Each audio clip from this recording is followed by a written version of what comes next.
Não sou nada, nunca serei nada. Não posso querer ser nada. A parte isso, tenho em mim todos os sonhos do mundo. Janelas do meu quarto de um dos milhões do mundo que ninguém sabe quem é. E se soubessem quem é, o que saberiam? Esse é o poema Tabacaria, o mais famoso de Fernando Pessoa, o poeta português de muitos heterônimos e também autor do conto O Banqueiro Anarquista, que trataremos aqui. Nele abordaremos o problema da hipocrisia, do lugar de fala e do conto em si. Você já ouviu falar em lugar de fala? Sabe o que é e entende quais são os seus problemas? Fernando Pessoa se aproxima do libertarianismo ou é socialista? Damas e cavalheiros, meu nome é Paulo. Sou formado em psicologia e esse é o canal mais indutivo. Hoje iniciarei o meu argumento analisando o conto O Banqueiro Anarquista de Fernando Pessoa, depois definindo e problematizando o lugar de fala e finalmente concluindo sobre a posição política do narrador do conto. Me acompanhe até o final, curta o vídeo e se inscreva no canal. Isso me incentiva a criar mais vídeos como esse. E sem mais preâmbulos, vamos conhecer o conto. Publicado em um período de crise da União Soviética, em 1922, e de conflitos internos do socialismo, o conto de Fernando Pessoa parece propor um tipo alternativo de anarquismo, parecido com o anarcocapitalismo, e crítico ao tiranismo revolucionário. Mais curioso ainda é constatar que Fernando Pessoa critica o autoritarismo revolucionário e instaura uma nova forma de tirania no conto. Publicado 4 anos antes do golpe de Estado de 28 de maio de 1926, que estabeleceu uma ditadura nacional em Portugal, e que foi sucedido por outro golpe de Estado em 17 de junho pelo general Gomes da Costa. Sabemos que o banqueiro é um anarquista e se opõe a criações artificiais, a expressão natural das relações sem a imposição de hierarquias artificiais é a sua defesa. Diz ele, explicando o próprio anarquismo. As injustiças da natureza, não as podemos evitar. Agora as da sociedade, das suas convenções, essas, por que não evitá-las? Aceito. Não tenho mesmo outro remédio. Que um homem seja superior a mim, porque a natureza lhe deu o talento, a força, a energia. Não aceito que ele seja meu superior por qualidades postiças, com que não saiu do ventre da mãe, mas que lhe aconteceram por pambúrrio logo que ele apareceu cá fora. A riqueza, a posição social, a vida facilitada, etc. Fernando Pessoa apresenta o anarquismo como um processo de libertação das tiranias das ficções sociais, que se opõe à mera teoria sem prática. Acusa as organizações que se dizem libertadores do proletariado de estabelecerem estruturas de poder e hierarquia. A força para mudar a expressão espontânea da natureza seria uma força de ficção e artificialidade do qual o banqueiro se recusa a participar. Mas então, o que é o anarquismo? É bom ter em mente que Fernando Pessoa fala sobre o anarquismo moderno, alinhado ao espectro da esquerda política, e tem como plano de fundo as ideias de Jean-Jacques Rousseau, o sósia de Marcos Pasquim, e a ideia das desigualdades naturais, o homem como bom selvagem antes da sociedade e suas instituições ficcionais. Existe a ideia de que os humanos viviam em sociedades sem hierarquias formais muito antes do estabelecimento dos reinos, impérios e dos estados modernos. Com o surgimento de corpos hierárquicos organizados, o ceticismo em relação à autoridade também aumentou, até que o anarquismo moderno surgiu a partir do iluminismo. O primeiro filósofo político a se chamar anarquista foi Pierre-Joseph Proudhon, marcando o nascimento formal do anarquismo em meados do século XIX, autor que influenciou o filósofo brasileiro Mário Ferreira dos Santos, Sobre o anarquismo, no conto, o banqueiro de Fernando Pessoa chega à conclusão similar à de Rousseau. Escreve ele: "E essa perversão? De onde é que provinha? Tinha que provir de duas coisas, ou de o homem ser naturalmente mau, ou de uma perversão resultante da longa permanência da humanidade numa atmosfera de ficções sociais. Temos que pender para o lado da maior probabilidade, e a maior probabilidade está na segunda hipótese." Retomando a ideia do bom selvagem de Rousseau, que idealiza que o homem é bom por natureza e fora das ficções sociais, concebe que o egoísmo é natural nos humanos, ao contrário da caridade, que é uma construção social e religiosa, e, portanto, o banqueiro abraça o egoísmo como algo natural e bom. Decide ele cuidar de seu próprio futuro e prazeres da vida, pois não crê na vida eterna ou em uma segunda chance no pós-morte. Essa concepção diverge do que é hoje chamado de anarcocapitalismo ou anarquismo libertário, que defende uma sociedade de livre mercado. Contudo, o banqueiro anarquista de Fernando Pessoa parece se aproximar das ideias libertárias se alguém questionar a sua postura e o seu lugar de fala. Mas será mesmo? Isso nos leva à pergunta: o que define a ideologia de uma pessoa? Essa não é uma pergunta simples e geralmente não pensamos sobre ela. Refletindo sobre isso, cheguei a 4 critérios que servem para identificar a ideologia de uma pessoa. 4 critérios que precisam se manifestar em conjunto. Entendendo a ideologia como uma posição política, eu defino a necessidade de autodefinição. Para identificar a ideologia de uma pessoa é necessário que ela se autodefina como pertencente ao grupo ou a determinada ideologia. Benito Mussolini, por exemplo, apresentava-se como um fascista, Fidel Castro como comunista, etc. Pautas contextuais. Articular as pautas da ideologia que se enquadra é um dos critérios de classificação ideológica. Estas devem estar contextualizadas temporalmente, pois uma pauta pode estar próxima do que pensava um grego antigo, o que não define a pessoa como pertencente à filosofia do grego. Por exemplo, o socialista pós-moderno se importa com pautas progressistas, como o banheiro trans ou as cotas raciais. Pertencimento grupal. Adotar uma ideologia é também adotar a um grupo ideológico, o que influencia a pessoa a ter compaixão com os membros de sua ideologia, bem como a ter repulsa e rejeição aos opositores de seu grupo. Previsibilidade. As pessoas que adotam uma ideologia têm um discurso previsível para aqueles que conhecem os dogmas de sua ideologia. Isto ocorre pois elas passam a interpretar o mundo a partir de paradigmas ideológicos. É como a frase de Carl Jung: as pessoas não têm ideias, as ideias têm pessoas. Deste modo, o debate se torna uma luta de justificativas, pois as conclusões já sabemos. Antes mesmo que o digam, sabemos o que o progressista pensa sobre banheiro trans, assim como o que pensam os conservadores e os libertários sobre o mesmo tema. É interessante notar que Fernando Pessoa coloca um problema referente à prática do anarquista. Naquele tempo não se falava em lugar de fala, mas é uma problematização que esbarra nessa questão. Ora, como pode um banqueiro falar e ser um anarquista, sendo ele um homem rico no topo da hierarquia? O poeta português apresenta então uma inconsistência, uma incoerência entre prática e teoria. Ser ou não ser, estar ou parecer. Eis a questão: será mais nobre ser um anarquista ou parecer? O próprio Fernando Pessoa utiliza diversos lugares de fala com seus heterônimos, ora conservadores, ora progressistas, ora positivistas e assim por diante.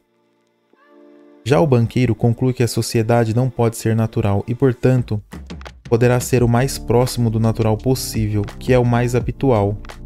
Logo, o banqueiro defende o regime burguês. Nesse ponto, o banqueiro se aproxima do anarcocapitalismo. E ainda, lá pelas tantas, Fernando propõe uma descentralização política das ações. Trabalharmos todos para o mesmo fim anarquista. Cada um contribui com o seu esforço para a destruição das ficções sociais, e é para onde o dirige, e para a criação da sociedade livre do futuro. E trabalhando separados, não podemos de modo nenhum criar tirania nova, porque nenhum tem ação sobre o outro e não pode, portanto, nem dominando-o, diminuir-lhe a liberdade. O banqueiro propõe a tomada cultural e dos meios de comunicação, mas que ele não pode fazer. Seu raciocínio é o seguinte: existem dois meios de acabar com as ficções sociais: a ação direta e a ação indireta. A ação direta é o modo de fazer guerra, mas que deve ser sem implementar nova tirania. Ora, fazer guerra será destruir e matar as ficções sociais ou aprisionar. Apenas seres vivos podem ser mortos pelos humanos, então não se pode matar as ficções sociais. Já aprisionar é tornar inativo, e isso não se faz por meio da propaganda. Como o banqueiro se vê como um mau propagandista, mau escritor, mau orador, então só resta a ele aceitar a desigualdade e viver como pode. A partir dessa postura, questionamos: então por que continua se classificando como anarquista? O banqueiro é sincero ou é um hipócrita que deseja embelezar-se ideológica e moralmente? Qual é o seu lugar de fala? O termo lugar de fala ficou famoso no Brasil nesses últimos anos e tem basicamente duas acepções. Num primeiro entendimento, pode-se falar de lugar de fala em sentido epistemológico. Por exemplo, um cientista que fala de um momento histórico chamado de iluminismo, ou do intelectual que nasceu na pós-modernidade e fala no contexto do século XXI. Nesse entendimento, o conceito temporaliza a pessoa e humaniza-a, pois considera o conjunto de valores de seu tempo, bem como suas limitações e enviesamentos. Essa perspectiva é próxima da ideia de cosmovisão e não é popular. Outro entendimento é o do ativismo e da militância, que utiliza o conceito de lugar de fala, defendendo que existem pessoas politicamente invisíveis e que não apenas devem falar mais, mas têm prioridade sobre os assuntos dos quais são vítimas, pois estariam em lugar de fala privilegiado. Estes seriam protagonistas em oposição a coadjuvantes, esses últimos que devem se calar e concordar. Nesses casos, os protagonistas seriam mais aptos para compreender e alcançar a verdade sobre as situações de seu próprio cotidiano.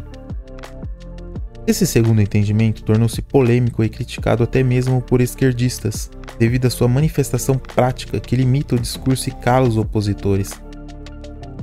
Talvez você se lembre da youtuber Catherine Bookman, no programa da Fátima Bernardes, que ao ser questionada por um rapaz sobre como os homens poderiam falar com as mulheres e elas dizem para eles se calarem, Kéfera interrompeu-o dizendo para ele calar a boca, pois não estava no seu lugar de fala, praticando justamente o que o jovem reclamava e pedia uma solução.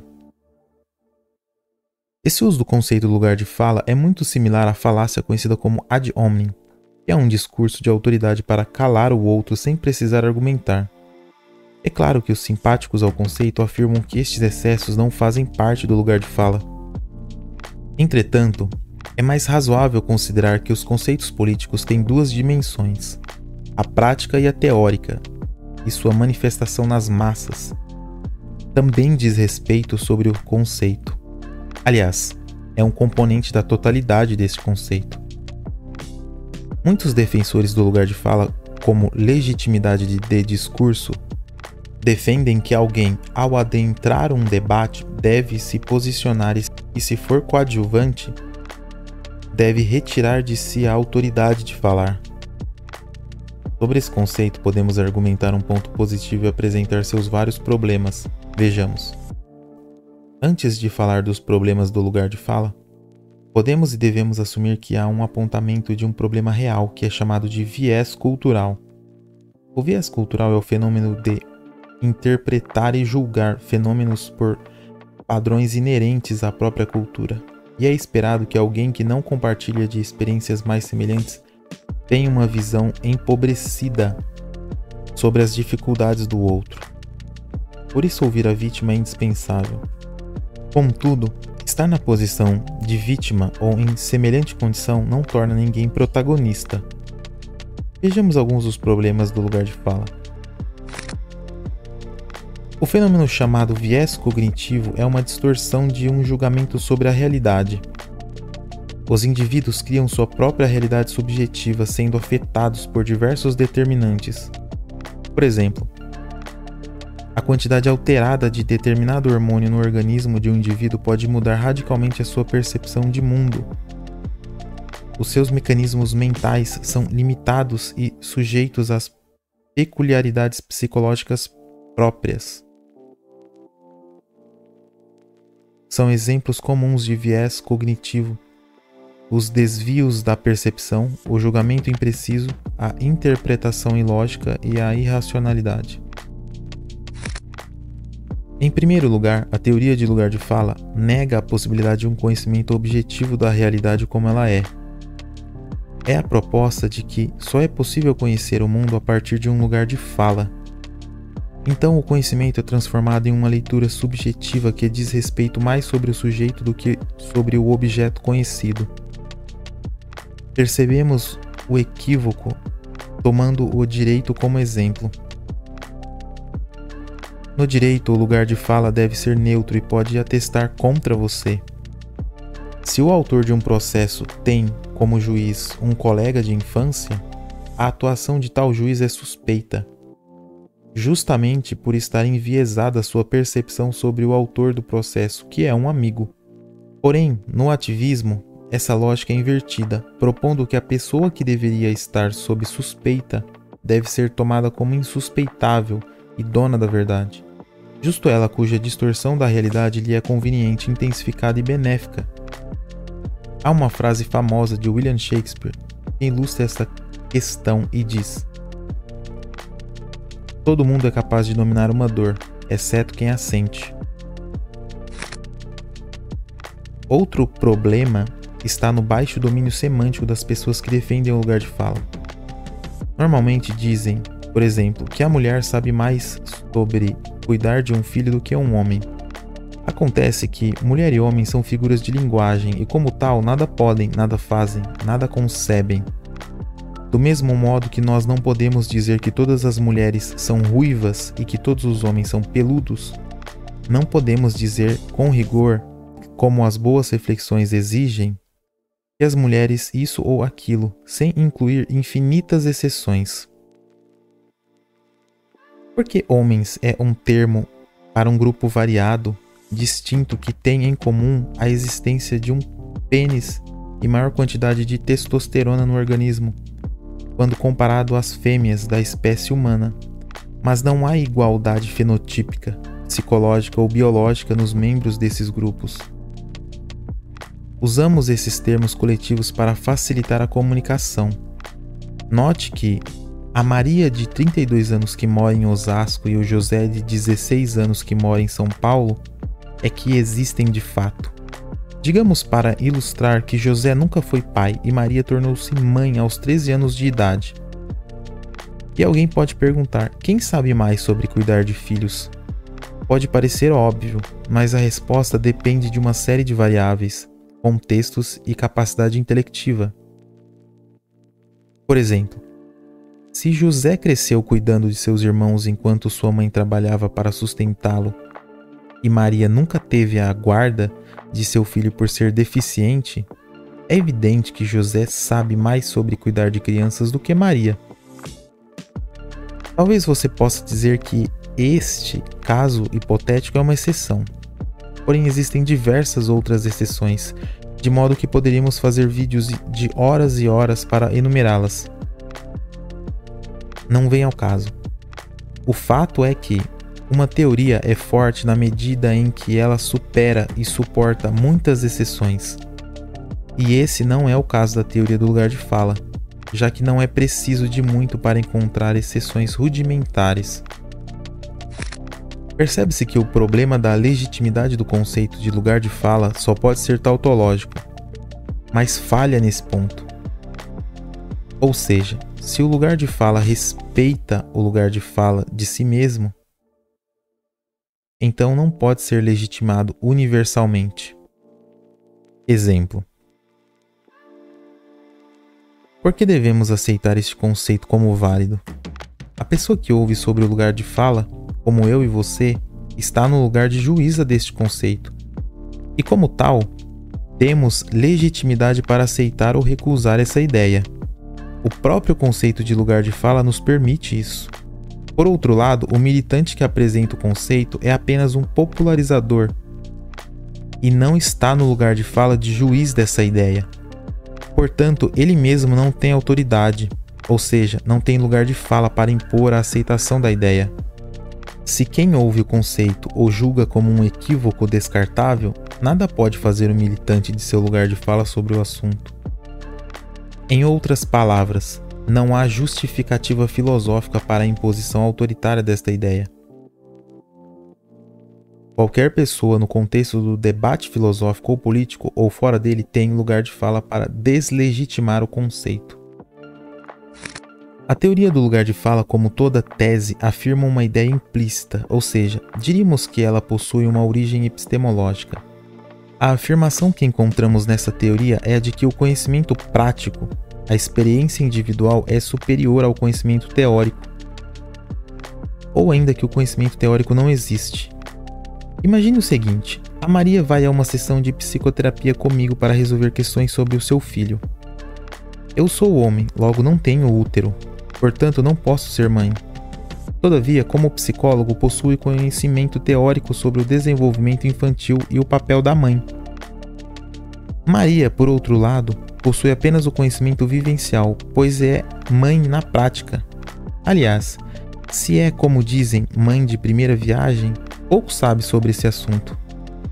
O filósofo David Hume destacou o fato de que nossa mente muitas vezes tira conclusões de experiências relativamente limitadas que parecem corretas, mas que na verdade estão longe de ser certas. Nesses casos, uma visão de alguém experiente e fora dessa realidade enviesada pode ser mais acertada. O lugar de fala também intensifica a polarização política e dificulta uma compreensão amigável e focada apenas no debate de ideias. Essa teoria hierarquiza os debatedores não por sua capacidade de oratória, honestidade e contundência da argumentação, mas simplesmente pelo lugar de que falam. Um militante poderá dizer: "O outro nunca vai me entender, pois está em um lugar de fala diferente." Na verdade, a capacidade de compreender que o outro sente como eu, e pode me compreender, levou a humanidade a tempos mais pacíficos e ao fim da maioria das guerras etnocêntricas. Estudos cognitivos classificaram os vieses mais comuns, sendo eles: viés de confirmação, tendência a interpretar informações de uma forma que confirme os meus próprios preconceitos e desacreditar informações que não suportam a nossa opinião. Viés de afinidade, costume de ser favoravelmente tendencioso em relação a pessoas mais parecidas conosco. Viés de retrospectiva, tendência a ver eventos passados como previsíveis, também chamado de efeito "eu sabia o tempo todo". Viés do status quo, costume de manter a conclusão ou situação padrão em vez de uma situação alternativa, para evitar riscos e perdas. Por exemplo, adotar os consensos apenas porque são consensos e aparentam oferecer maior segurança. Por causarem erros sistemáticos, os vieses cognitivos não podem ser compensados pelo uso de uma técnica da sabedoria da multidão, de calcular a média das respostas de várias pessoas. Em outras palavras, a existência dos vieses cognitivos coloca sob suspeita as conclusões em primeira pessoa, indo na direção contrária da legitimação proposta pelo lugar de fala. Mas então, qual é a ideologia do banqueiro? Eu mesmo classificaria as ideias que o banqueiro atribui a si e diz ser anarquismo como as concepções de um naturalista cético, libertário e pacifista.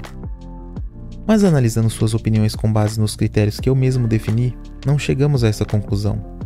Podemos dizer didaticamente que o banqueiro é um naturalista cético e que sua postura social é libertária, quase anarcocapitalista, mas tal afirmação seria boa para explicar o conjunto dessas ideias políticas e não de fato a posição do banqueiro. Por que digo isso? Porque todo ideólogo costuma subverter as suas próprias crenças para não desapontar o seu grupo. Bem, e qual é a ideologia do banqueiro então?